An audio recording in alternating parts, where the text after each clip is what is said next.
Halo teman-teman, ketemu lagi nih. Kali ini saya akan membacakan cerita dari Mbah Ngesot yang berjudul Jaran Goyang.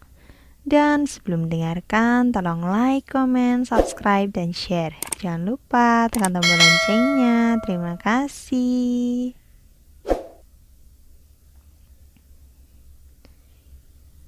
Jaran Goyang Part 1. Pertemuan. Ahmad mematut diri di depan cermin, merapikan kemeja putihnya. Rambutnya disisir klimis. Ia semprotkan minyak wangi ke seluruh badannya. Senyumnya mengembang. Malam ini adalah malam yang sangat istimewa bagi Ahmad, karena ia akan menyatakan cinta pada Mila. 3 tahun sudah ia memendam rasa pada Mila. 3 tahun sudah ia membayangkan bisa hidup bahagia bersama Mila.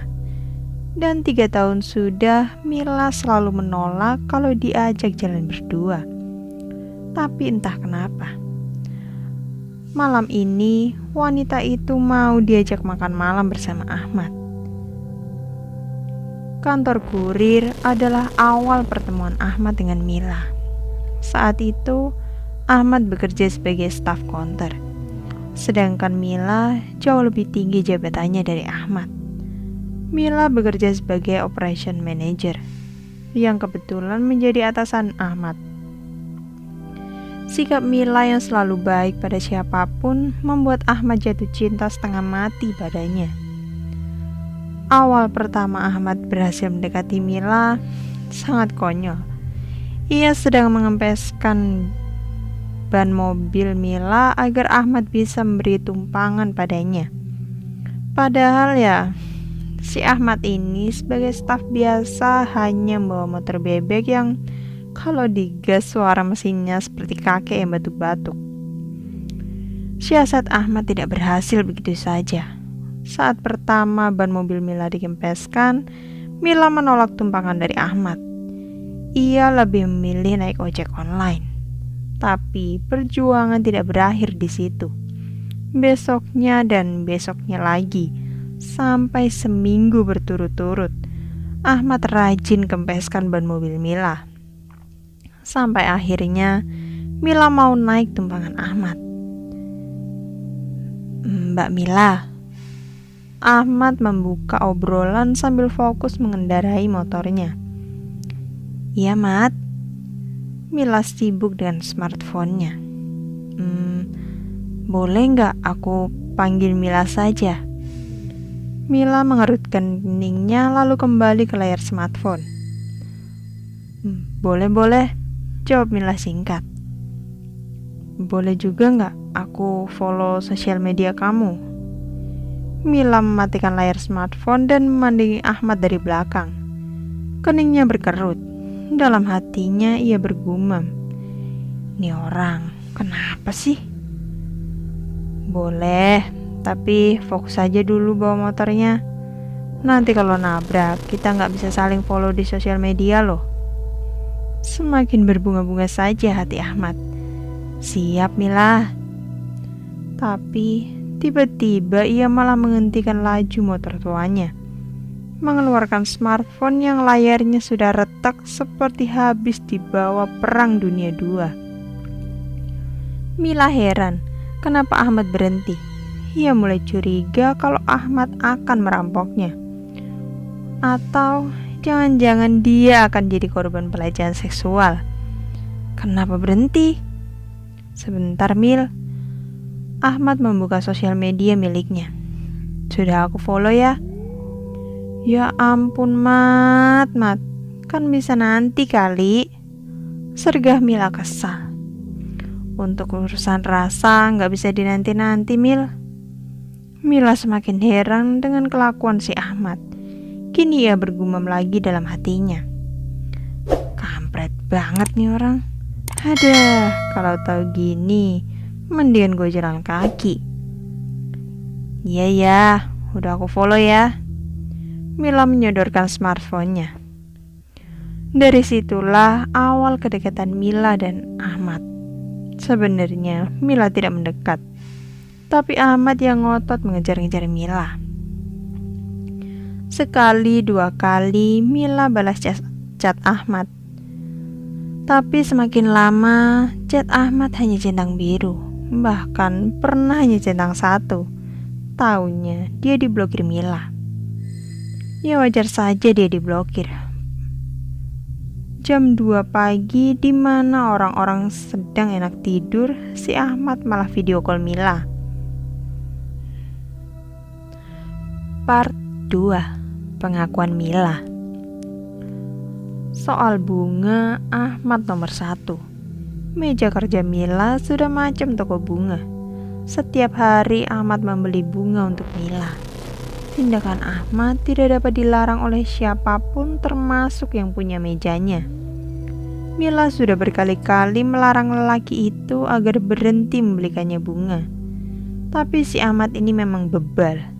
Cinta sudah membutakannya. Ia ingin menjadi lelaki yang romantis. Namun, yang ada Mila malah tambah jijik padanya. Bukan hanya di kantor saja, Mila juga diteror di rumahnya. Sudah tidak terhitung berapa jumlah boneka dan bunga yang ia buang setiap harinya. Bahkan, kalau malam minggu, si Ahmad ini sengaja apel ke rumah Mila. Tidak tahu malu. Tapi memang, cinta bisa memusnahkan rasa malu. Setiap hari, Ahmad mengajak Mila jalan bareng dan selalu ditolak. Makanya, malam ini adalah malam yang paling bahagia buat Ahmad. Karena akhirnya Mila mau diajak jalan bareng. Selesai mematut diri, ia mengunci pintu kamar kosnya. Kemudian menyalakan mesin motor butut miliknya. Di restoran, Mila sudah lebih dulu datang. Ia duduk sambil memainkan smartphone ditemani segelas jus mangga. Mila memang sosok wanita yang cantik dan sedap dipandang. Tubuhnya langsing, rambutnya tergerai indah sebahu, wajahnya oval, matanya sipit, ada lesung pipi di sebelah kanan, kulitnya putih dan tubuhnya selalu harum parfum mahal. Selang beberapa saat, Ahmad datang sambil melambaikan tangan. "Mila!" Dari pintu masuk restoran, ia memanggil nama Mila dengan sangat keras, sehingga membuat para pengunjung melirik padanya.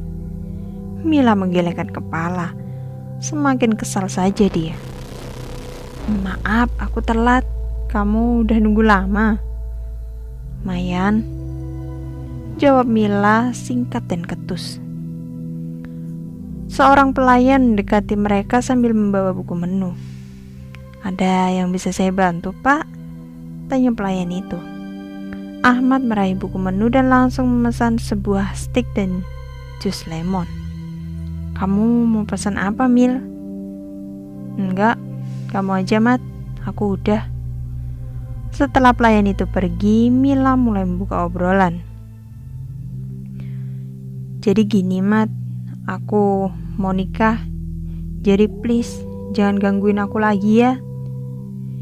Ibarat kota Berlin yang dibom habis-habisan oleh tentara Soviet. Hati Ahmad hancur berantakan. Ahmad terdiam, tidak bisa menjawab apa-apa. Kedua matanya terbuka, tapi tatapannya mati. Dadanya sesak seperti baru saja ada duri yang ditelannya. "Please banget ya, Mat. Aku hargai perjuangan kamu selama ini. Tapi kali ini aku minta kamu berhenti. Masih banyak wanita yang lebih baik dari aku. Dan aku yakin kamu orang baik akan mendapatkan wanita baik juga. Aku cinta kamu, Mil." "Aku tahu, tapi aku gak bisa. Jadi mulai detik ini jangan pernah ganggu aku lagi." Mila pamit begitu saja dari hadapan Ahmad yang tertunduk lesu. Sebuah steak dihidangkan di atas meja. Ahmad tidak memakannya. Selang beberapa menit Mila pergi, Ahmad bangun dari berjalan ke kasir. Makanannya masih utuh. "Berapa, Mbak?" "Semuanya jadi 700.000 rupiah." Ahmad tertunduk lagi. Uangnya tidak cukup. "Aku ada uang 300.000. Boleh nggak aku ninggalin KTP dulu? Besok aku bayar." Kasir itu memanggil atasannya dan menjelaskan permasalahan Ahmad. "Iya, Pak, tinggalin aja KTP-nya," kata seorang lelaki tersenyum ramah. Di jalan pulang, Ahmad melamun. Ia masih tidak menyangka kalau Mila akan secepat itu menikah. Ia bahkan tidak pernah tahu kalau Mila punya pacar. Motor bututnya melaju dengan kecepatan normal, tapi tiba-tiba saja seekor kucing hitam melintas di hadapannya.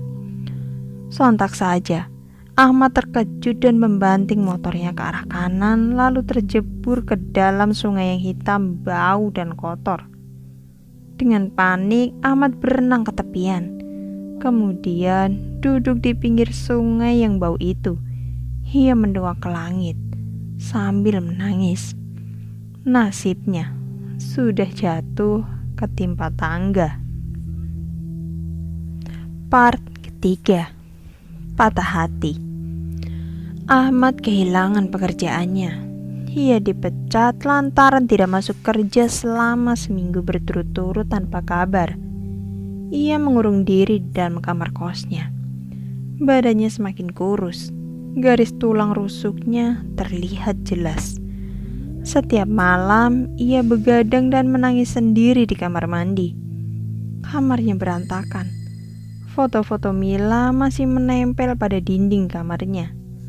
Spray kasur bergambarkan wajah Mila sudah tidak ia cuci selama seminggu, sehingga menimbulkan bau apak yang menjijikkan. Sarung bantal yang juga bergambar wajah Mila sudah penuh dengan garis-garis bekas silernya. Bukan satu atau dua kali, Ahmad mencoba untuk bunuh diri. Tapi nyalinya belum sanggup melakukan itu. Selalu gagal dan selalu takut. Ia teringat hal-hal indah selama berjuang mendekati Mila. Ia juga teringat wajah cantiknya Mila. Kemudian, ia menangis lagi. Ahmad duduk di tepi tempat tidurnya. Ia hanya mengenakan celana kolor. Tiba-tiba, handphonenya berbunyi. Sebuah telepon dari Tatang, sahabatnya. "Boy, masih galau lu?" "Iya, Tang." "Ya elah, udah sih cari yang lain, masih banyak." "Gak tahu nih, perasaan gue ke dia dalam banget. Lu mendingan pulang dulu, kita cari solusinya," saran Tatang. "Gua mau mati aja, Tang." "Kalau lu mati, terus lu gentayangan di rumah si Mila. Tiap hari lu bakal lihat kemesraan Mila sama suaminya, terus galau lagi. Lu mau jadi setan galau? Udah jadi setan, mana bisa bunuh diri lagi coba? Pasti lu bakal kesiksa, bro." "Iya juga sih," timpal Ahmad dengan lesu. "Mendingan lu balik. Udah lama juga lu gak pulang kampung." "Iya deh, besok gue balik. Lagian, gue udah gak punya kerjaan lagi di Jakarta." "Lu resign?" "Dipecat, Tang." "Kenapa?" "Gue bolos seminggu." "Ya elah, bego banget sih lu. Pasti gara-gara galau lu ini." "Iya." Besoknya Ahmad berkemas. Mungkin saja ia tidak akan pernah datang lagi ke Jakarta. Ahmad harus menempuh perjalanan 5 jam menuju kampung halamannya. Secara tidak sengaja di dalam bus, ia bersebelahan dengan seorang lelaki parubaya yang mengenakan jaket hitam. Ia berdehem lalu basa-basi kepada Ahmad. "Kamu kelihatannya sedang sedih sekali, Nak." Tiba-tiba lelaki itu membuka obrolan. Ahmad menoleh sesaat. Ia tidak menjawab, hanya tersenyum tipis. Biasanya, kalau anak muda sepertimu sedih kayak gini, ya pasti urusan cinta. Ahmad tetap terdiam. Memang, Mila itu wanita yang cantik. Lanjut lagi parubaya itu di sampingnya. Ahmad seketika terkejut bukan kepalang. Dari mana lelaki itu tahu tentang Mila? Bapak tahu Mila dari mana? Bus yang mereka tumpangi melintasi jalan rusak sehingga bergoyang-goyang. Ahmad berpegangan ke kursi depannya sambil terus menatap lelaki misterius di sampingnya. Begini, Abah punya pelet jitu. Dan kalau kamu mau, silahkan datang saja ke kampung Situ Gede. Abah tinggal di sana. Ahmad mengerutkan keningnya. Panggil saja aku Abah Kuir. Abah Kuir memberhentikan laju bus. Ia sudah tiba di tujuannya. Aku turun di sini. Abah belum jawab. Dari mana Abah tahu tentang Mila? Bukan hanya sekedar tahu, tapi aku bisa membuatnya jatuh cinta kepadamu, Ahmad. Belum terjawab satu pertanyaan, kini Ahmad semakin dibuat kebingungan. Dari mana Abah Kuir tahu kalau namanya adalah Ahmad? Oke teman-teman, sampai di sini dulu ya ceritanya. Dan terima kasih untuk teman-teman yang sudah setia mendengarkan. Nantikan kelanjutan ceritanya hanya di Dongeng Seram.